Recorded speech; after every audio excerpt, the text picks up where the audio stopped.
It was a tough job, but we finally have Morello where we want him. Now one last step remains. Eliminate him. In his sections of the city, there's theft, robbery, blackmail, illegal lotteries, gaming rooms, and whorehouses appearing all the time. But what's the biggest problem? Drugs? Horseshit. The problem is that we don't get a cent out of it. That'll change as soon as we get rid of Morello. His organization will collapse, and all those small-time cheats, thieves, and criminals will kill each other without anybody over there to maintain order. Today, we can finally remove that bastard once and for all. Paulie has come up with a plan. That's right. What my informants tell me, you have one chance to get this guy. Morello watches his back and almost never shows himself in public. Goes everywhere in his bulletproof limo, clammed up like some seashell. But today he's coming out. He's going to theater to do some socializing with the creme de la creme of Lost Heaven. And we'll be there to show him something too. Isn't this a bit risky? It's risky, but this is our only opportunity to waste him in public and show everyone our power. We'll do it like this. Wait in front of the building until the end of the show. People will start coming out, so there'll be a lot of confusion. With Morello trying to make his way out, his guerrillas won't have much of a chance to notice us before we hit him. Make sure you don't draw any attention to yourselves, so no shooting. Pull your weapons when you see him. I hope I still recognize him. Shouldn't be hard. Morello likes to wear his white suits. Not many people wear them these days. Each of you get a Thompson or Lupara from Vincenzo. Wait out in front of the theater on Central Island until Morello comes out. Then go to it. The performance ends at 9 o'clock, so make sure you're there on time. It should work out fine, so don't come back without his head. Okay, boss, let's get to it.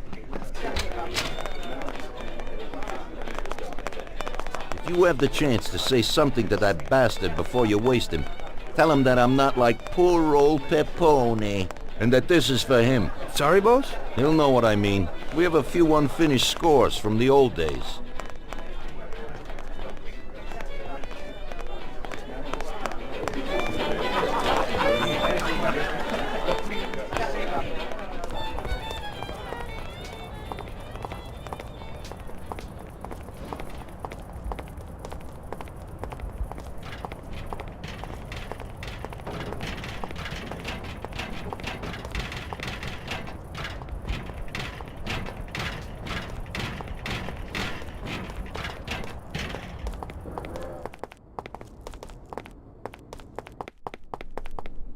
Vincenzo, today we need some real heavy artillery.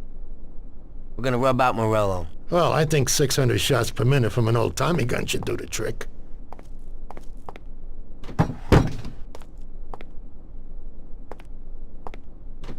At the same time, we could stick to the ancient ways and use a more traditional Sicilian weapon for a job of this size.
Christ, you almost have him. Sam, come on. Let's make this happen.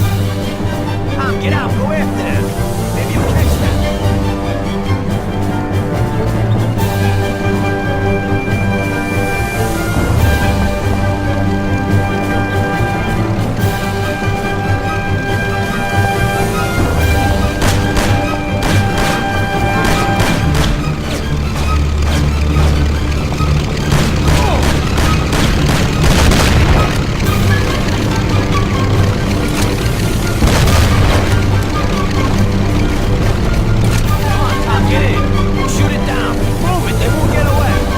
Take my Thompson. You and Sam shoot them.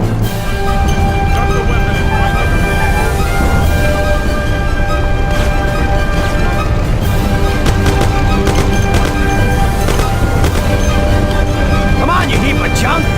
Hold on.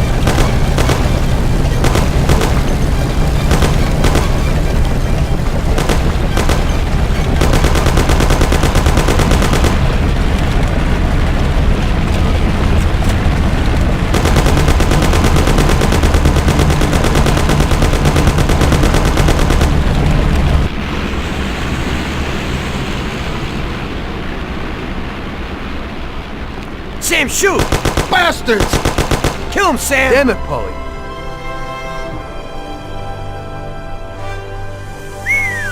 Wow. Yes! Yes! How did you fix the car? Better ask Sam. Why ain't you a mechanic, Sam? That works too dirty for me.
drifting to and fro.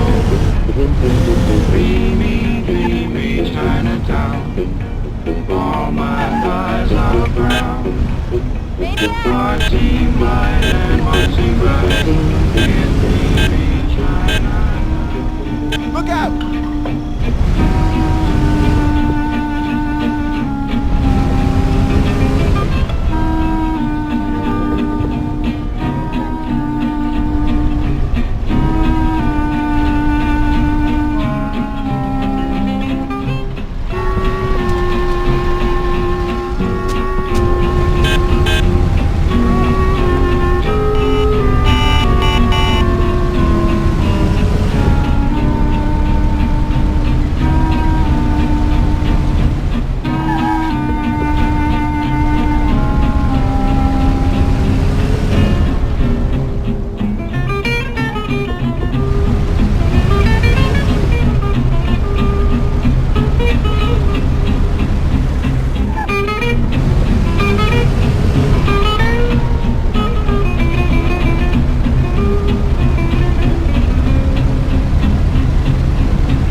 anything for me today? Well, today was a little rough. How come? You know, the guys left the car here that was involved in a chase with the cops, and I kinda need to get it out of here fast. Why didn't they dump it themselves? Oh, well, we had a deal worked out with them, but it was meant to be a sure thing, and it didn't work out. They were a little pissed, so they left it here. What's in it for me? A lovely German sports car. That's worth the risk. I'll do it. What can I do? That's pretty simple. Take the car to the cliffs outside of town and dump it in the sea. Cool. But if the coppers spot you, there'll be trouble, so you gotta shake them. Okay.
Okay, where's the car?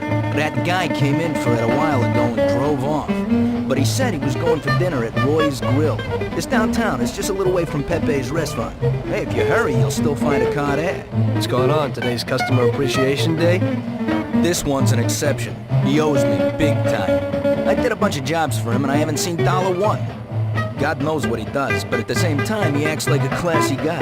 Now, this way, he pays his debts and I pay my debt to you. You better get going. Right, thanks.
So, you killed Morello. That must have felt good, huh? We celebrated. Salieri was thrilled, of course. We ran the whole town, practically, and there seemed to be an end to the bloodshed. For a while, I felt like a king, until I came to a realization. If a regular guy like me could kill the most powerful man in the city, what good was all his power? Hell, if he hadn't been so powerful, he'd probably still be alive. It seemed to me that no matter how strong someone was, there was always somebody stronger to take them out. So where did that intuitive thought take you? Greediness is bullshit. When you have no money, you think that a few bucks a month will be enough. Then you realize that it wouldn't be bad to have a nice car. You get a great job in some high-up position, but in actuality, you're thinking about going higher. Before you know it, you want to be the President of the United States, and you want to win the war against the Germans. Luckily, that won't happen. Plus, the whole strategy of watching other people's backs has one basic flaw. The whole time you have to watch your own back in case someone else has the same idea. So I thought to myself that maybe I ought to change my priorities a little. Great Bible story. Laugh it up. You know where it got me in the end. This. Who is it? It's from 1920. The old man is Don Pepone. The two younger ones are Salieri and Morello. This photo convinced me that this kind of life is poisonous. Morello and Salieri were friends, and they were both commanders of Pepone's regime. But in the 1920s, they got Don Pepone killed because of some deal. Strangely enough, Salieri still admires the guy now. Afterward, they divided up the city, and each ruled their own part of it. But they started to compete with each other. I ended up being Salieri's instrument of death to kill his best friend, to save him from looking Morello in the eye. It occurred to me that my friends and the people I loved were the same. Someday I'd turn to Paulie and be looking straight down the barrel of a gun. I couldn't be sure of anybody, above or below me. But you were risking your life every day. Being a sharpshooter for the Mafia ain't no bed of roses the way you tell it. It's different when you're living it. When you're full of energy and you're fighting for your life with someone who's like your brother. You're just two soldiers who know what needs to be done. And it all depends on your ability to survive. It's a war. The constant feeling that you can't even trust your best friend is terrible. You are alone, and death can come from anywhere. I'd lie awake at night wondering if the joke my best friend told me was really just a joke, or if I should get prepared for my own execution. A person needs someone he can trust.